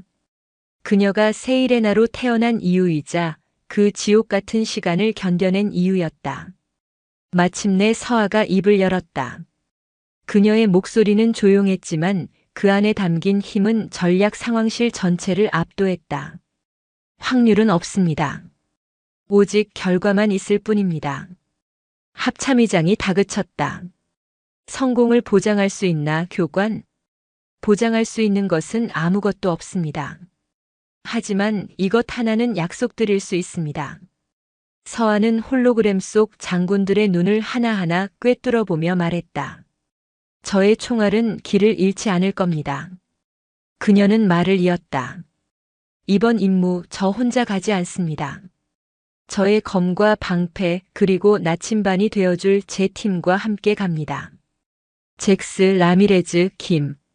그리고 우리의 길을 열어줄 파일럿이 필요합니다. 그녀의 시선이 케인에게 향했다. 케인은 기다렸다는 듯이 대답했다. 제가 갑니다. 당신의 손과 발이 되어 지옥의 문이라도 열겠습니다. 최고 위급 인사들은 경악했지만 다른 대안이 없었다. 시간은 흘러가고 있었다. 마침내 합참의장이 결단을 내렸다. 좋다, 승인한다. 작전명 신의 바늘귀. 윤서아 교관을 현장 전권 지휘관으로 임명한다. 실패 시 이 자리에 있는 우리 모두는 존재하지 않았던 것이 된다. 즉시 출발하도록. 작전은 승인되었다. 시계의 초침 소리가 종말의 카운트다운처럼 울렸다. 서아와 그녀의 새로운 전사들은 서로의 눈을 마주 보았다. 두려움은 사치였다. 그들의 심장은 이미 하나의 목표를 향해 하나의 운명으로 뛰고 있었다. 인류의 역사를 바꿀 단 한 발의 총성을 위해 그들은 세상에서 가장 깊고 어두운 바다로 악마의 심장을 향해 출항했다. 미 해군의 가장 깊은 비밀, 차세대 스텔스 핵잠수함 노틸러스가 유령처럼 심해를 갈랐다. 그 안에는 인류의 마지막 희망인 5명의 전사가 타고 있었다. 작전 해역에 가까워질수록 잠수함은 지옥의 롤러코스터처럼 흔들렸다. 폭풍의 무덤이라는 이름이 과장이 아니었다. 거대한 해저 화산이 내뿜는 열기와 북극의 차가운 해류가 만나 예측 불가능한 와류와 자기장 이상을 만들어내고 있었다. 젠장. 모든 외부 센서가 먹통이다. 우린 눈뜬장님이야. 함장의 다급한 보고가 들려왔다. 스크린에는 의미 없는 노이즈만이 가득했다. 그들은 지금 강철관에 갇힌 채 어디로 가는지도 모르는 상태였다. 그때 오라클 김이 자리에서 일어났다. 그는 모든 첨단 장비를 꺼버리고 잠수함의 가장 원시적인 장비 액티브 소나 앞에 섰다. 제가 길을 찾겠습니다.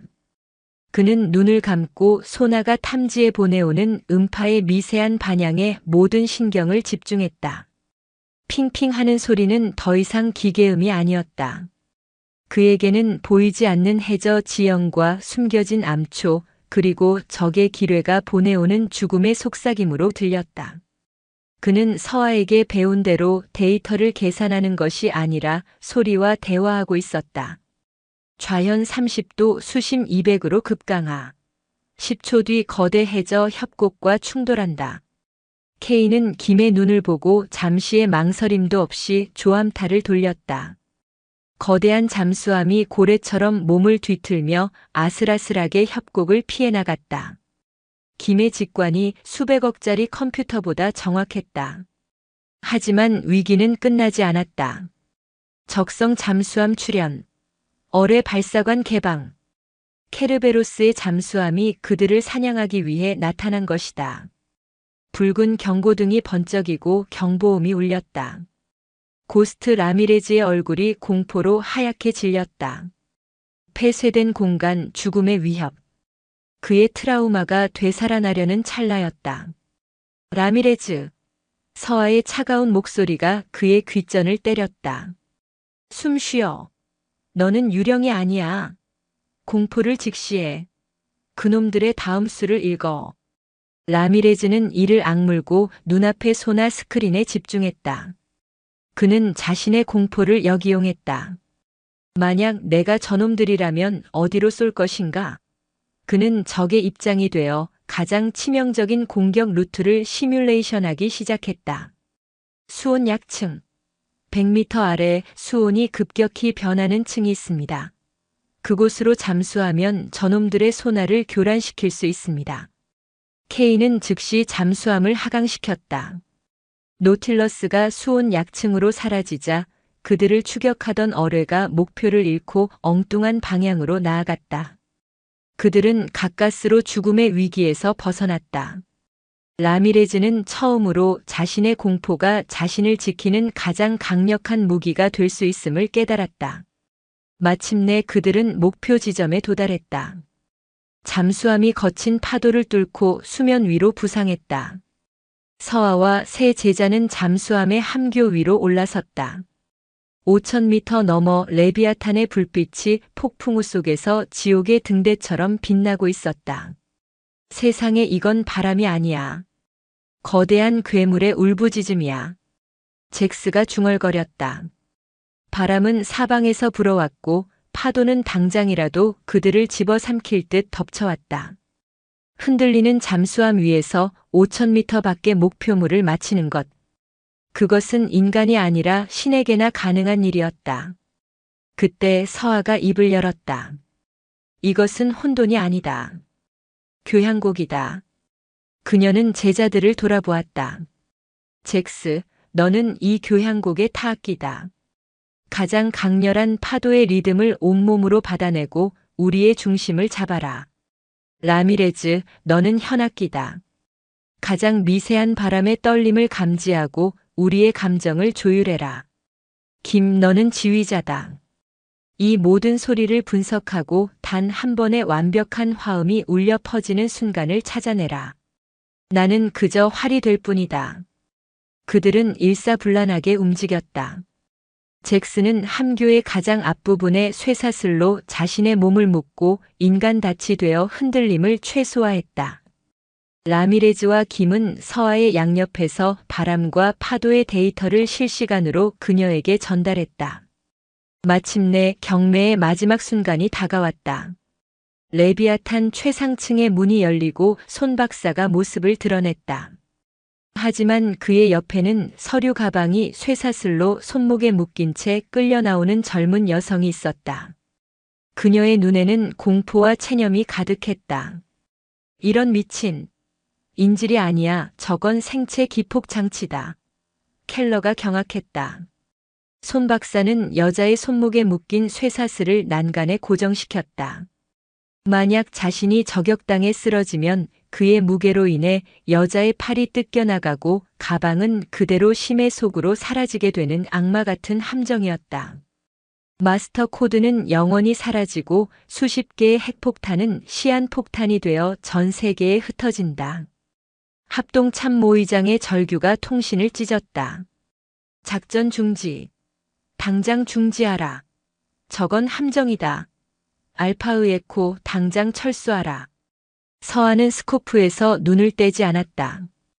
그녀의 눈에는 악마 같은 과학자와 그에게 목숨을 저당 잡힌 무고한 여성이 보였다. 여기서 포기하면 여성은 죽고 세상은 멸망한다. 과거의 악몽이 데자비처럼 겹쳐졌다. 하지만 이번에는 달랐다. 그녀는 혼자가 아니었다. 그녀의 등 뒤에서 제자들의 목소리가 들려왔다. 그것은 그녀의 일부가 된 또 다른 그녀의 목소리였다. 파도의 최고점까지 15초. 바람의 방향이 바뀌는 순간이 온다. 단 0.5초. 저 여자의 눈빛이 흔들렸어. 무언가 결심했어. 서아는 무전기를 향해 나지막하게 속삭였다. 그것은 불복종 선언이자 인류의 운명을 건 가장 위대한 도박의 시작이었다. 여기는 세이레나. 지금부터 폭풍의 교향곡 2악장을 시작한다. 그녀의 손가락이 방아쇠 위에서 조용히 자신만의 리듬을 타기 시작했다. 시간이 증발했다. 서아가 2악장을 선언한 순간 노틸러스의 함교 위는 세상과 분리된 다른 차원의 공간이 되었다. 폭풍의 울부짖음은 더 이상 소음이 아니었다. 그것은 거대한 오케스트라의 연주였고 서아와 그녀의 팀은 그 연주에 맞춰 춤을 추는 가장 완벽한 무용수들이었다. 명령을 거부하는 건가? 당장 철수. 합참의장의 분노 어린 외침이 들려왔지만 서아는 이미 통신을 차단한 상태였다. 이제 그들의 운명에 개입할 수 있는 외부인은 아무도 없었다. 스코프 안의 세상은 아득했다. 5,000m라는 거리는 모든 것을 신기루처럼 만들었다. 하지만 서아의 눈에는 보였다. 공포에 질려있던 여성이 체념을 넘어 무언가 결심한 듯 자신의 손목을 묶은 쇠사슬을 난간에 더 단단히 휘감는 미세한 움직임이. 그녀는 손 박사가 죽더라도 코드가 담긴 가방만큼은 추락하지 않도록 스스로를 고정시키고 있었다. 그녀는 인질이 아니라 이름 없는 영웅이었다. 살려야 한다. 서아의 마음속에서 단 하나의 의지가 불꽃처럼 타올랐다. 저 위대한 용기를, 저 고결한 생명을 반드시 살려야 한다. 그녀의 의지는 쇠사슬보다 더 강한 연결고리가 되어 제자들에게 전달되었다. 심장 박동 일치. 호흡, 동기화 완료. 라미레즈의 목소리는 이제 기계처럼 안정적이었다. 그의 심장은 팀 전체의 메트로놈이 되어 가장 완벽한 박자를 유지했다. 바람의 벽이 무너지는 순간까지 4초, 3초 김의 목소리는 예언자의 속삭임 같았다. 그는 더 이상 데이터를 분석하지 않았다. 그는 미래를 읽고 있었다. 손 박사가 웃었다. 방심했다. 지금이야. 잭슨의 외침은 포효가 아닌 가장 날카로운 신호였다. 모든 퍼즐 조각이 맞춰지는 찰나. 서아는 기다리지 않았다. 그녀가 곧 순간 그 자체였다.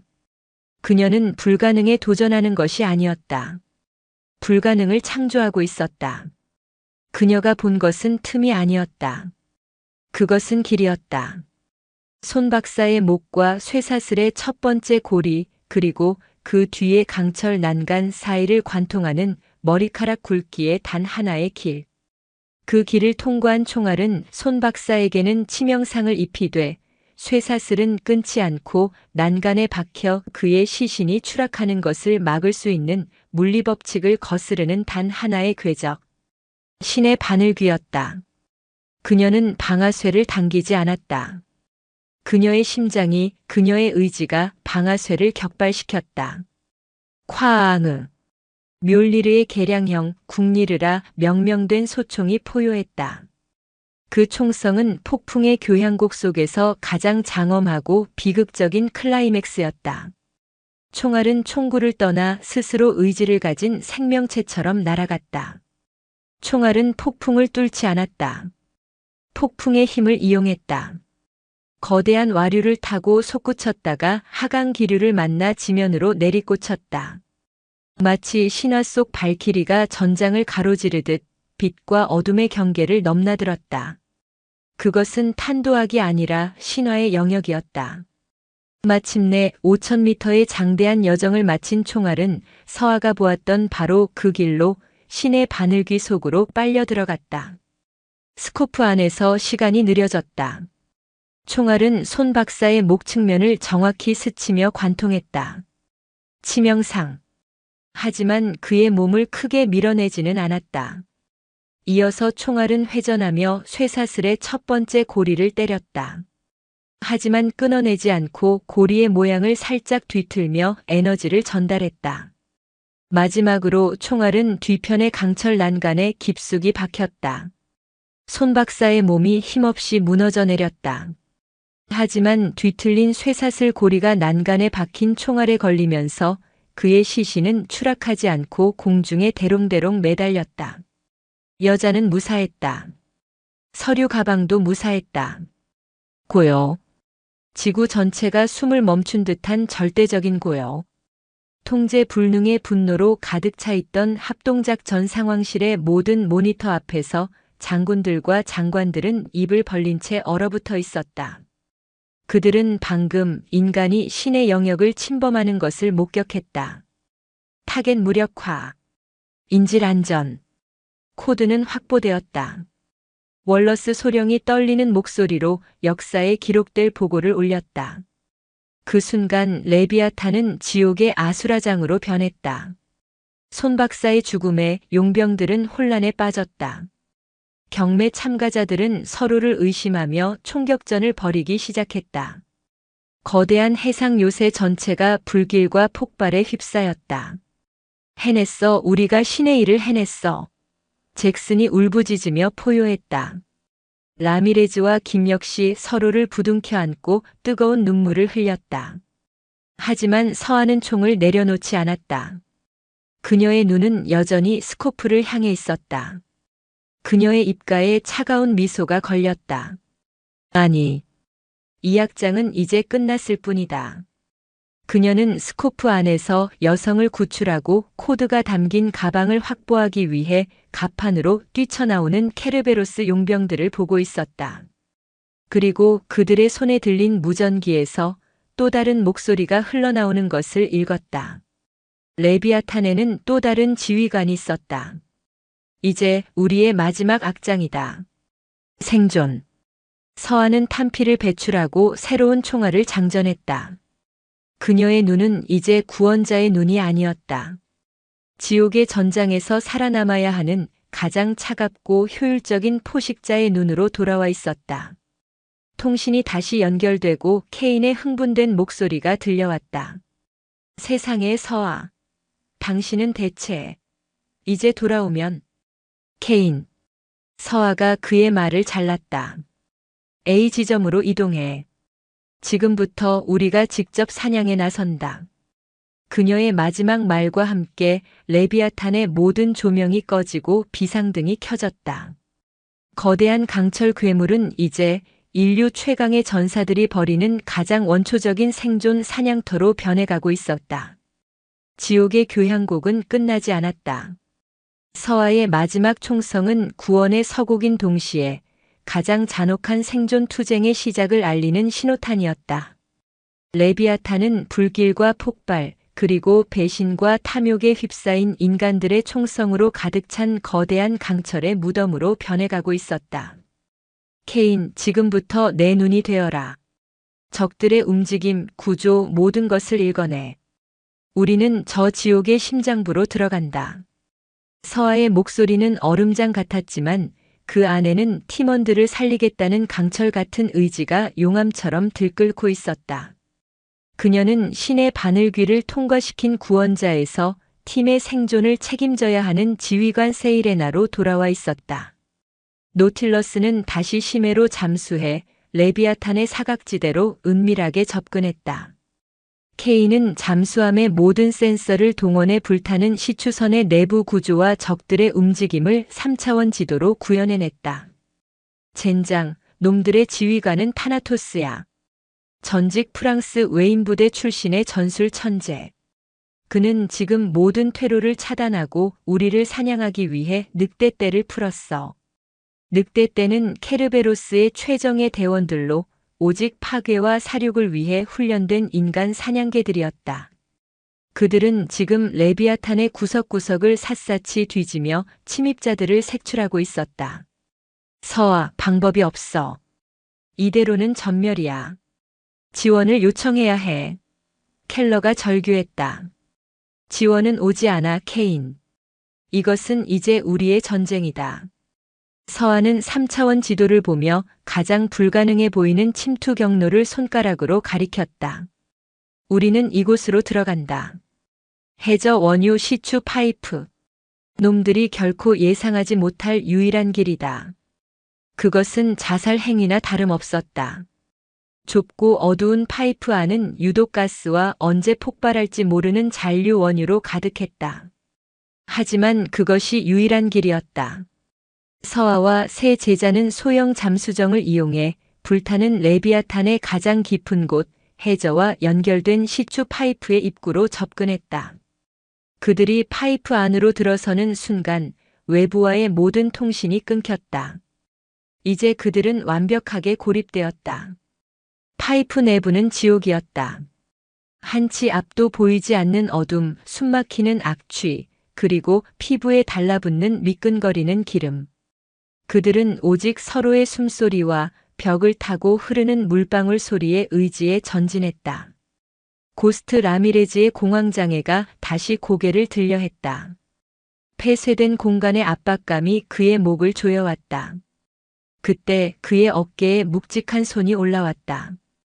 울버린 잭스였다. 그는 아무 말 없이 라미레즈의 손을 꽉 잡아주었다. 그 손길에서 라미레즈는 혼자가 아니라는 것을 느꼈다.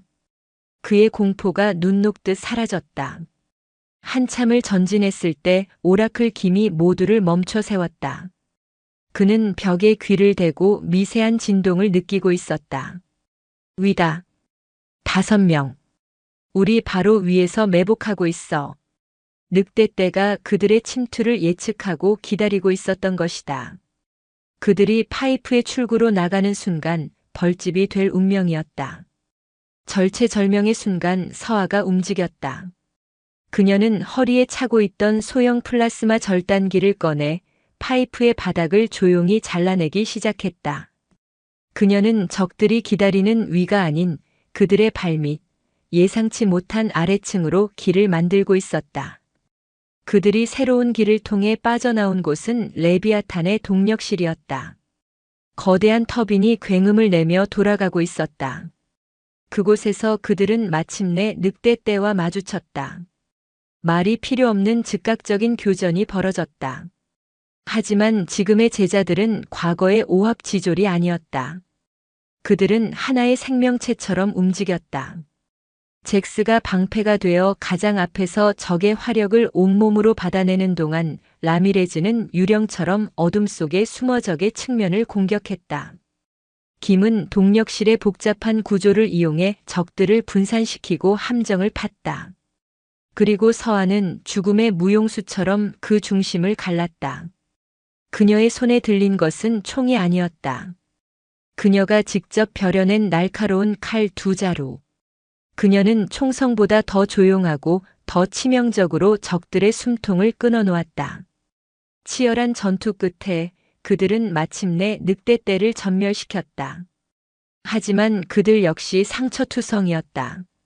잭스는 팔에 총상을 입었고 라미레즈는 파편의 옆구리를 베었다. 그들은 부상당한 몸을 이끌고 인질 여성이 붙잡혀 있는 최상층으로 향했다. 그곳에서 그들은 마지막적 타나토스와 마주쳤다. 그는 여성을 인질로 잡고 그들의 앞에 섰다. 대단하군, 세이레나. 내 늑대들을 모두 처리하다니. 타나토스의 목소리는 차가웠다. 하지만 여기까지다. 너희는 여기서 나와 함께 죽는 거다. 그는 손에 든 기폭 장치를 보여주었다. 레비아탄 전체에 설치된 폭탄을 터뜨릴 수 있는 스위치였다. 내가 날 쏘는 순간 우리 모두는 함께 재가 되는 거다. 과거의 악몽이 다시 반복되는 듯 했다. 인질 그리고 기폭 장치. 하지만 서아의 눈은 흔들리지 않았다. 그녀는 타나토스가 아니라 그의 뒤에 있는 여성의 눈을 보고 있었다. 여성은 공포에 질려 있었지만 그녀의 눈빛은 서아에게 무언가를 말하고 있었다. 그녀는 입모양으로 나를 쏘세요라고 속삭이고 있었다. 그녀는 자신의 목숨을 버려서라도 이 지옥을 끝내고 싶어 했다. 서아는 고개를 저었다. 아니, 당신은 죽지 않아. 그녀는 총을 내려놓았다. 그리고는 타나토스를 향해 걸어갔다. 미쳤나? 서아. 잭스가 외쳤다. 나를 원하나, 타나토스? 그럼 나를 가져라. 인질은 풀어줘. 타나토스는 비웃었다. 감상적인 놀이는 끝났다. 그가 기폭장치의 스위치를 누르려는 순간 서아의 몸이 총알처럼 튀어나갔다. 그녀의 손에서 날아간 작은 칼이 타나토스의 손목을 정확히 꿰뚫었다. 기폭장치가 공중으로 튀어올랐다. 모든 것이 슬로우 모션처럼 보였다. 기폭장치가 바닥에 떨어지기 직전 라미레즈가 몸을 날려 그것을 낚아챘다. 동시에 잭스가 타나토스에게 달려들어 그를 제압했다. 김은 여성을 보호하며 안전한 곳으로 이끌었다. 완벽한 팀플레이였다. 모든 것이 끝났다고 생각하는 순간 쓰러진 타나토스가 숨겨둔 마지막 권총을 뽑아들었다. 그의 총구는 서아의 심장을 향해 있었다. 함께 죽자, 세이레나. 탕! 총성이 울렸다. 하지만 쓰러진 것은 서아가 아니었다. 타나토스의 미간에 정확히 총알이 박혀 있었다. 총을 쏜 것은 그들이 구출한 여성이었다. 그녀는 바닥에 떨어진 권총을 주워 자신을 괴롭혔던 악마를 스스로의 손으로 심판한 것이다. 모든 것이 끝났다. 그들은 불타는 레비아탄에서 케인이 조종하는 헬기를 타고 기적적으로 탈출했다. 그들의 뒤로 거대한 강철 괴물은 굉음과 함께 심의 속으로 가라앉았다. 몇 달 후 대한민국 동해 UDT의 전설 강철 마스터와 불칸의 이름을 딴 전술 심리전 센터가 문을 열었다. 그곳에는 군복을 벗은 잭스, 라미레즈, 김이 교관이 되어 서 있었다. 그들은 더 이상 미 해군 소속이 아니었다. 그들은 국적과 소속을 넘어 스승의 철학을 잇는 새로운 길을 걷기로 선택했다. 그들의 앞에는 전쟁과 폭력으로 마음의 병을 얻은 전 세계의 군인들과 젊은이들이 앉아 있었다. 센터 개소식 날 월러스 소령과 케인이 그들을 찾아왔다. 월러스는 연단에 서서 신의 바늘귀 작전의 진실을 밝혔다. 그리고 그 중심에 있었던 이름 없는 영웅, 윤서아에 대해 이야기했다. 그녀는 작전 중 실종되었습니다. 우리는 그녀를 찾지 못했습니다. 월러스의 목소리가 슬픔에 잠겼다. 모두가 그녀의 죽음을 애도했다. 하지만 3명의 제자들은 알고 있었다. 스승은 죽지 않았다는 것을. 그들은 센터 뒤편의 작은 언덕에 올랐다. 그곳에는 작은 비석 하나가 세워져 있었다. 비석에는 아무 글자도 새겨져 있지 않았다. 그녀는 이름조차 남기길 원치 않았어. 잭스가 말했다. 아니. 라미레즈가 고개를 저었다. 그녀의 이름은 우리 가슴 속에 새겨져 있으니까. 김은 말없이 동해의 푸른 바다를 바라보았다. 그때 바람이 불어와 그들의 뺨을 스쳤다. 그 바람 속에서 그들은 스승의 목소리를 들었다. 나는 죽지 않았다. 나는 파도가 되었고 바람이 되었고 너희의 심장 속에서 영원히 살아 숨 쉴 것이다. 3명의 제자들은 서로를 마주보고 미소 지었다. 그들은 이제 스승의 가르침을 세상에 전파할 것이다. 사람을 죽이는 기술이 아니라 사람을 살리는 지혜를. 증오와 폭력의 시대를 끝내고 이해와 조화의 시대를 여는 것. 그것이 그들의 스승, 세이레나 윤서아가 그들에게 남긴 마지막 유산이었다. 그녀의 이름은 역사에 기록되지 않았지만 그녀의 이야기는 전설이 되어 바람을 타고 파도를 타고 영원히 사람들의 가슴 속에 살아 숨 쉴 것이다. 바다에 쓴 이름 윤서아. 그녀는 그렇게 불멸의 존재가 되었다. 오늘도 요지경 사연을 잘 들어주셔서 감사합니다.